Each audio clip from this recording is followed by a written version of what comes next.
Outra maneira, pessoal, de fazer o acionamento isolado do triac, pessoal, é utilizando um transformador de pulso, tá? Esse circuito aqui eu também já utilizei bastante. Foi o que eu mais utilizei, foi esse. Como é que ele funciona?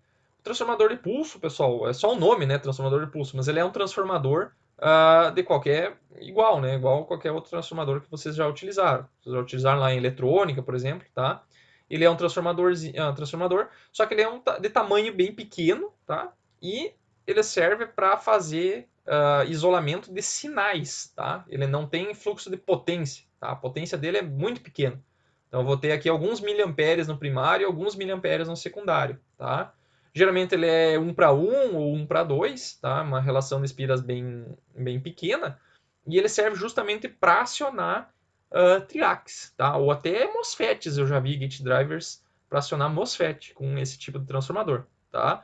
Então ele é bem simples, bem pequeno. Isso aqui deve ter o que? Uns 2 centímetros mais ou menos de diâmetro, tá? Então é um transformador bem pequeno. Esses aqui já são um pouquinho maiores, deve ter, sei lá, 3, 4 centímetros. São transformadores bem pequenos. Até 1 centímetro, talvez, esse cara aqui. É um diâmetro bem pequeno, tá? Ele serve direto, esses terminais aqui tu já pode colocar direto numa placa de circuito impresso aí, furar ela e colocar e fica bem compacto, tá? Então, qual que é a vantagem desse tipo de acionamento com esse tipo de transformador? Ele é simples, tá? Ele é naturalmente isolado, né? Porque um transformador é naturalmente isolado. Ele geralmente tem uma vida útil maior que o optoacoplador. O optoacoplador, ele, com o envelhecimento, aquele LED lá, ele pode perder vida útil, né? O detector também pode perder vida útil e acabar tendo problemas no futuro. Já os transformadores, não. Eles têm uma vida útil muito maior, porque é simplesmente fios enrolados no núcleo, né? Então, se eu não exceder muito a corrente máxima dele, ele vai durar a vida toda, tá? Anos, anos, décadas, tá? Então, ele é muito robusto nesse sentido, tá? Desvantagem é que ele é um circuito mais caro e não é tão versátil assim, porque eu tenho já um problema da corrente de magnetização desse transformador, que nós já vamos ver agora num exemplo, tá? São mais difíceis de encontrar. Acabou que o optoacoplador ele é muito mais versátil e fácil de utilizar do que o transformador, tá? Então ele não é tão fácil de encontrar, muito mais difícil de encontrar, tá? A única vantagem com relação a essa para contornar esse problema de ser difícil de encontrar é que esse transformador ele é fácil de fazer ele. Então eu pego um núcleo toroidal, por exemplo, aqui ó, e faço algumas espiras aqui, coloco 10 espiras de um lado e 10 espiras do outro aqui, pessoal, e tá feito o meu gate driver isolado, tá? Enquanto com o opto eu não consigo fazer, tá? Então fazendo isso com um toroide, não precisa ser algo muito projetado, assim, a gente já enrolou alguns desses trafos aí, assim, sem projeto nenhum, assim, e funciona. Coloca 10, 20 espiras no primário, 10, 20 espiras no secundário, ele vai funcionar, tá? Então é bem fácil de trabalhar com esse tipo de componente, ok? Então aqui, ó, como é que eu faria o acionamento, pessoal? O acionamento não é só o transformador, eu tenho que colocar mais componentes. E aí que torna esse circuito não tão versátil que nem o opto, tá? Ele é o seguinte, primeiro, para acionar esse trafo, pessoal, nós temos que usar um transistor, tá? Da mesma forma que isso aqui já tinha lá no opto, tá? É a mesma coisa. Então, o que acontece? O transformador, pessoal, por natureza, ele é um dispositivo que ele funciona em tensão alternada, tá? E aqui nós estamos acionando ele com tensão contínua, tá? Então, o que que acontece? Dentro do transformador, pessoal, naturalmente acontece que aparece uma indutância aqui chamada de indutância de magnetização, que vocês viram lá em eletromagnetismo, tá? Ou estão vendo. E essa indutância de magnetização é um problema, porque se eu aplicar corrente contínua nela indefinidamente, ela vai entrar em saturação, tá? E essa corrente vai aumentar, aumentar, aumentar. O que que acontece se eu pegar uma tensão CC aqui e colocar numa indutância, tá? Essa corrente aqui, pessoal, ela vai, corrente no indutor, ela é o quê? Ela é 1 sobre a indutância integral da tensão, tá? dt mais a corrente inicial. Então, se eu colocar uma tensão constante, isso aqui vira uma reta, tá? Isso aqui, a corrente faz isso aqui, ó, e C vai, ela explode, tá? Vai chegar a valores muito altos e eu posso queimar ou o transformador, ou o transistor, ou os outros componentes. Ou a fonte aqui nem vai ter capacidade de fornecer essa corrente, tá? Então, eu tenho que limitar essa corrente, tá? Daí, para fazer isso, eu tenho que colocar uma resistência em série aqui, tá? Então, essa resistência ela tem a função de limitar a corrente dessa indutância magnetizante e ela não vai chegar a um valor muito grande, só que daí o que acontece? Se eu não descarregar esse indutor aqui, no próximo ciclo ela vai continuar onde ela parou. Então ela vai fazer isso aqui, digamos que ela vai se limitar, e daí no próximo ela sobe, no próximo ela sobe e você vai. Ia queimar igual, tá? Então eu tenho que pegar e dar um jeito de limitar essa corrente aí para ela não chegar a valores muito altos, tá? Então para fazer isso eu tenho que colocar esse diodo aqui, ó, tá? Para que quando eu desligar esse transistor ele descarregue nesse resistor de cima aqui, que eu já vou mostrar como, nas etapas aqui, tá? Então, assim, ó, como é que eu faço para projetar esses caras aqui, tá? Primeiro, eu vou fazer o quê? Eu vou ligar o transistor QT, que é esse transistor aqui, ó, tá? Vou colocar ele em saturação, tá? Então, esse transistor aqui ele vai virar como se fosse uma fonte de tensão de saturação. Aqui. Vai ficar como se fosse tipo 0,2, 0,5 volts, tá? Uma tensãozinha bem baixa. O que eu vou ter aqui no transformador? Eu vou ter lá a tensão VDD, que está lá em cima. Vou ter o meu resistor, que vai ser para limitar a corrente dessa indutância. A indutância de magnetização. E daí aqui, ó, o que vai acontecer? Essa corrente ela vai passar pelo resistor, vai entrar aqui ó, no ponto, né, do transformador, vai passar pelo transformador, um pouco vai carregar magnetizante. E daí a corrente está entrando nesse ponto, ela vai sair nesse ponto. Então ela entrou nesse ponto e vai sair nesse ponto. E vai produzir uma tensão aqui, ó, tá? No outro lado, no secundário do transformador. E vai colocar esse diodo aqui em condução e vai produzir uma corrente aqui que vai entrar no gate do triac, colocando ele em funcionamento, tá? Então, do ponto de vista do primário, pessoal, o que vai acontecer? Nós temos uma tensão aqui no secundário, ó, tá? E essa tensão vai ser refletida para o primário, tá? Qual que é essa tensão? Nós temos aqui a queda de um diodo e a queda do VGET, tá? Então, só para simplificar, eu vou desconsiderar esse resistor aqui, tá? Lembram por que esse resistor está aqui? Esse resistor, pessoal, ele está aqui para pegar e evitar disparo acidental do triac, tá? Então ele está ali, sempre está ali, um resistorzinho de 1K, ok? Então aqui eu só peguei e eliminei ele para fazer análise, porque ele fica mais simples, tá? Então aqui tem dois elementos em série, ó. É o resistor, o diodo, que é em torno de um 0,7, e aqui a queda da base do triac, tá? Então essas duas fontes vão ficar em série, tá? Vai ficar VD mais a tensão do gate, tá? Isso aqui então vai aparecer no circuito do primário, vai ser refletido, porque aqui nós temos uma relação de 1 para 1, tá? Uma relação de 1 para 1, ok? Beleza? Então vai ficar assim, vai ficar a indutância magnetizante e a tensão do diodo, tá? Mais a tensão do gate, refletida por primário. Tá? Isso para a relação de transformação unitária. Se eu tiver outra relação de transformação, daí aqui vai ter que ter uma relação de transformação, multiplicando ou dividindo. Tá? E a gente está desconsiderando o resistor de gate aqui porque para simplificar um pouco. Tá? Então isso aqui vai ser a nossa circuito para análise. Nós temos que projetar esse resistor aqui. Tá? Para que aqui, ó, essa corrente que está descendo aqui nessa fonte é a corrente do gate. Tá? Porque a corrente que está entrando no primário aqui é aproximadamente a do secundário. Tá? Não é igual porque tem uma certa quantidade de energia sendo armazenada no transformador, tá? Na indutância magnetizante. Então esse indutor aqui ele está carregando, tá? Ele está carregando também. Isso é um problema. Posso deixar essa corrente subir demais, senão ele vai queimar, tá? Então eu primeiro tenho que limitar esse cara aqui. Então, considerando que o pulso do acionamento seja muito curto, tá? Porque eu só vou dar um pulsinho aqui nesse cara aqui, ó, e ele vai dar um pulsinho de corrente aqui. Vai acionar o triac e daí eu já posso desligar, tá? E daí, então, não vai dar. Se o pulso for curto, não vai dar tempo para a corrente na indutância magnetizante subir muito, tá? Dessa forma, então, a gente despreza essa indutância, tá? Mas existe corrente entrando aqui. A gente só está desprezando, não é que ela não existe, a gente tem que lidar com ela, tá? Que é na próxima etapa, tá? Então agora eu tenho que só projetar esse RT. Como é que eu projeto ele?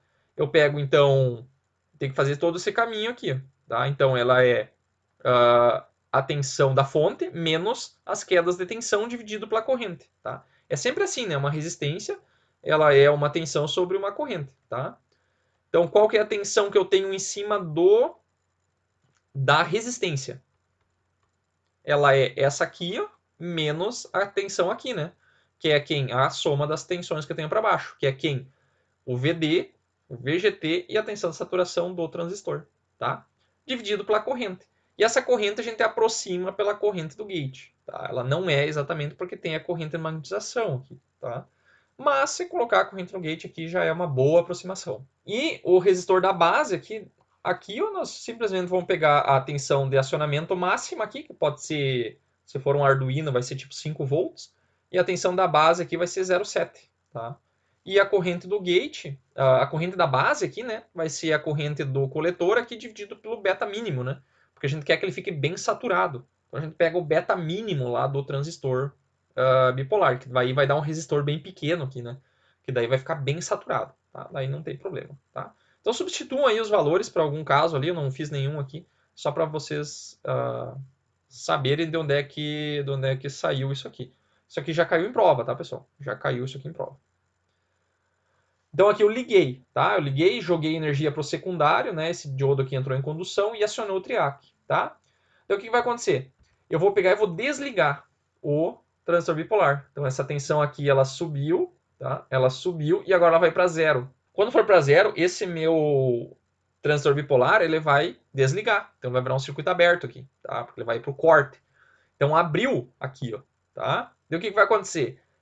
Esse indutor aqui da magnetizante estava carregado, tá? Estava carregado com a etapa anterior. Pode ser uma corrente pequenininha, mas ela existe. Eu tenho que descarregar esse cara aqui para que no próximo ciclo ele já esteja descarregado, tá? Então o que eu vou fazer? Eu vou abrir esse cara aqui e essa indutância, ó, ela vai descarregar por aqui, ó, e vai descarregar neste resistor aqui. Olha que beleza, tá? Então ele vai descarregar, vai queimar essa energia nesse resistor, tá? Quando essa corrente desce, tá, ela está saindo desse ponto aqui, ó, então ela está produzindo um mais aqui, ó. Esse mais também aparece no primário aqui, ó, e vai aparecer aqui, ó, lá na saída, tá? Então, as magnetizantes descarrega por ali e ele vai produzir um mais aqui, ó, na saída, ó, tá?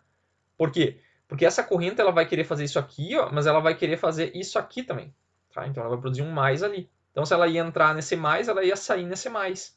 Ia sair aqui, ó. E ela tem que retornar pro negativo do transformador. Só que aqui tem um diodo, ó, tá? Tem um diodo, esse diodo vai bloquear, tá? Então esse diodo vai bloquear e vai ficar só o RG lá na saída. Então a tensão no gate do triac de saída vai ser zero, tá? Então ele está aberto, tá? Então não estou aplicando mais tensão. Então esse triac já vai estar em funcionamento e ele vai continuar em funcionamento até a corrente que está passando por aqui diminuir abaixo da corrente de manutenção, ele desliga, tá? Então é só isso que tem que tomar cuidado nessa etapa aqui, que ele tem que desmagnetizar o transformador, tá? Por isso que é a indutância e a magnetização, ela tem que ser desmagnetizada, tá? E assim eu não aplico mais tensão no gate, ok? Então esse circuito aí é bem simples, tá?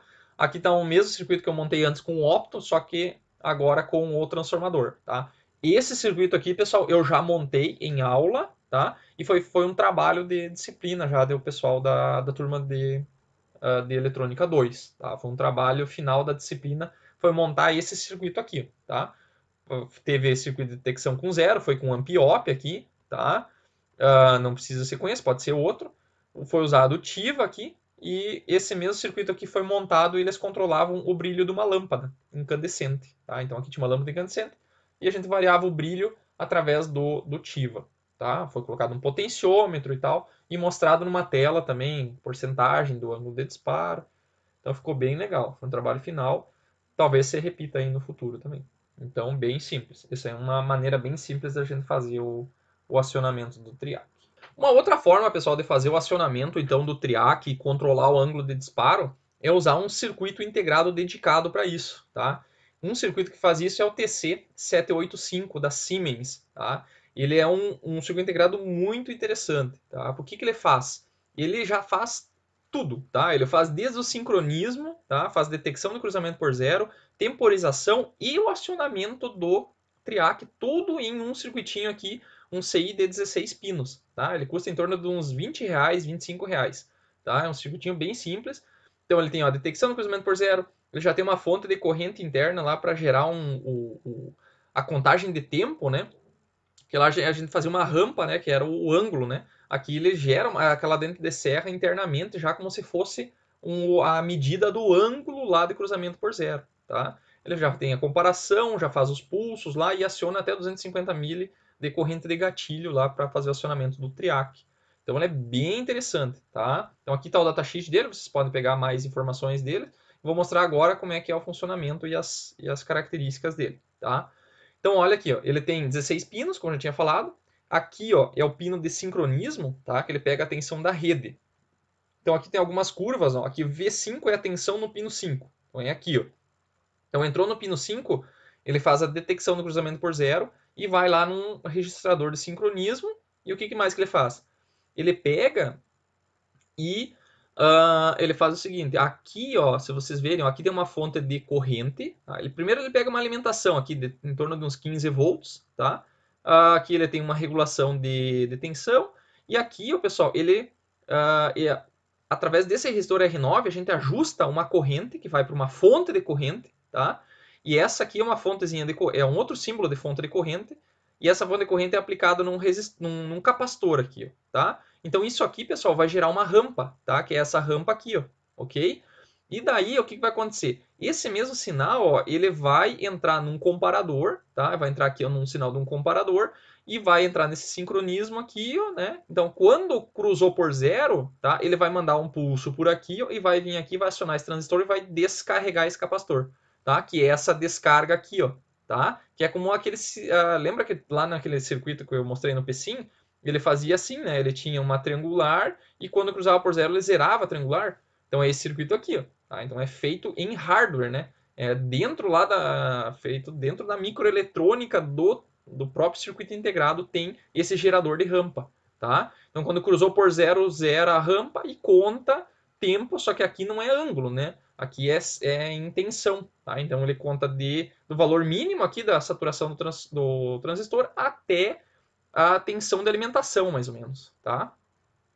Beleza? Então, se a gente olhar no V10 aqui, ó, no pino 10, em cima desse capacitor aqui, ele está fazendo uma rampa, ó, que é o V10 aqui, tá? Daí, lembra que essa triangular aqui a gente pegava e comparava com quem? Com o ângulo de disparo, tá? Que era o nosso alfa, tá? Como é que faz para gerar esse alfa? É a entrada nesse pino 11 aqui, que é o control voltage. Como é que eu gero essa tensão aqui? Eu boto um potenciômetro aqui, ó, tá? Boto isso aqui, sei lá, a mesma tensão de alimentação, VS aqui, ó, VS, e aqui eu coloco um potenciômetro. Então eu posso excursionar entre, digamos que fosse 15 volts, eu excursiono entre 0 e 15 volts, e ele vai entrar aqui e vai, aqui acontece a comparação, ó. E essa comparação vai gerar um pulso aqui, que vai entrar e vai fazer uma lógica, e daí aciona as saídas aqui de acordo. Então aqui está o V11, pessoal, que é o control voltage, tá? Que é esse sinal aqui que vem de um potenciômetro externo, tá? Vai fazer a comparação, ele vai gerar os pulsos, tá? Então aqui, onde aconteceu a comparação, aqui tem que pegar e dar um pulso lá no triac na saída. Então ele gera aqui na saída 15, que é aqui, ó, é um dos pinos de lógica, que é o Q2, tá? Ele vai gerar um pulso no semiciclo positivo, tá? E aqui no 14, que é esse terminal aqui, ó, ele gera um pulso no negativo, tá? Que é bem no momento que acontece a comparação aqui, tá? Então, ó, ele gera pulsos separados. E eu posso usar isso aqui, por exemplo, para acionar um gradador com tiristores, tá? Então, posso acionar o tiristor que produz a corrente positiva e a corrente negativa, tá? Então, ele dá separados. Se eu quero pegar e acionar um triac, que é um gate só, eu tenho que juntar esses dois sinais aqui, que daí eu já vou mostrar como é que é feito isso, tá? Então ele tem esses dois sinais aqui, ou ele tem o sinal barrado também, que é o Q2 barrado. Sei lá, pode ser que tenha uma outra forma de acionar que seja com sinal barrado, daí vai depender do circuito de acionamento. E tem também esses dois pinos aqui, o QU e o QZ, que são utilizados para outras lógicas aqui de acionamentos que não... Então ele dá um pulso de descida aqui, ó, quando deu a comparação com o alfa, né, com o ângulo de disparo, e esse outro aqui, ele desce aqui e só volta a subir lá quando eu chegar na nova comparação. Tá? Então são outras lógicas de acionamento que não são tão utilizadas. Para nós, a gente utilizaria esses dois terminais aqui, né? O Q1 e o Q2. Se eu for utilizar, então, um SCR, eu aciono um SCR positivo, do semiciclo positivo com o Q2, e o SCR do semiciclo negativo com esse sinal aqui.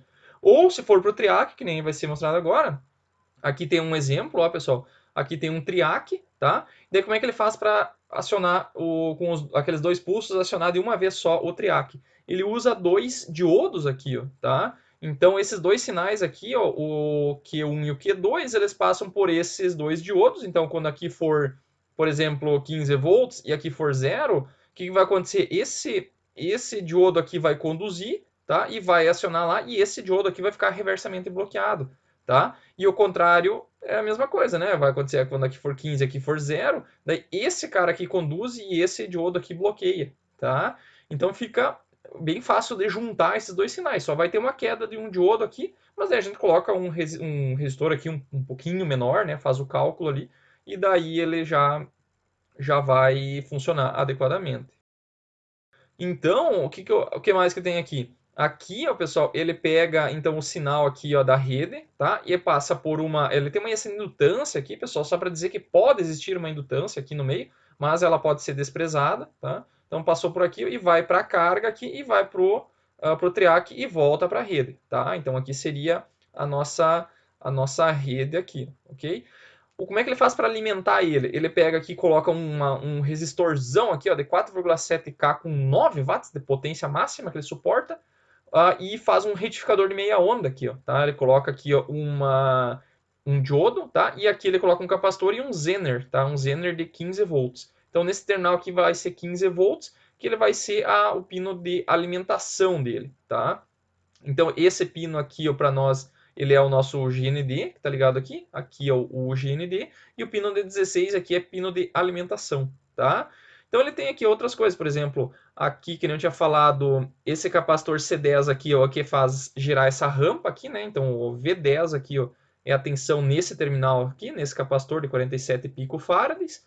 Aqui, nesse pino 9 aqui, ó, é ajustado, então, a subida dessa rampa aqui. E aqui nesse potenciômetro, pessoal, ele gera o sinal V11, tá? Que é a tensão de controle, tá? Então essa tensão aqui eu controlo o ângulo de disparo girando esse potenciômetro, tá? Então essa tensão aqui vai variar de zero, próximo de zero, até o VS, né? Que é a tensão de alimentação, tá? Então é bem versátil esse circuito integrado aí, tá? E o sincronismo dele, pessoal, ele faz por aqui, ó, por esse sinal, por esse resistor aqui 220K, que entra aqui nesse terminal 5, tá? Então ele tem aqui esses diodos de proteção que acabam limitando essa tensão, né? Porque ele tem esse diodo apontando para baixo, então essa tensão aqui nunca passa de 0 mais 0,7, tá? E tem esse diodo apontando para o outro lado, provavelmente para limitar para o outro lado não passar de menos 0,7 também, ok? Então é bem interessante, ele limita essa alimentação aqui. E ele fez a alimentação pela rede com esse retificador meia onda e o Zener. Não é necessário fazer assim. Dá para fazer com uma fonte externa, separada, que daí ele ficaria, pelo menos o CI ficaria isolado aqui do ponto de vista da alimentação. Daí teria que isolar o acionamento. Daí é para colocar um MOC aqui, um MOC 2030 ou 3020 para fazer o acionamento aqui do triac. Aqui ele acionou direto. Então esse circuito aqui não é isolado, tá? Então, mas a vantagem dele é que ele é muito simples, ele faz tudo num CI só, não tem tantos componentes assim, a placa não fica tão grande, tá? Mas o principal é a versatilidade, né? Então é bem interessante esse circuito integrado. Então dá uma olhada aqui no datasheet dele que tem mais informações aí e que é bem interessante para vocês.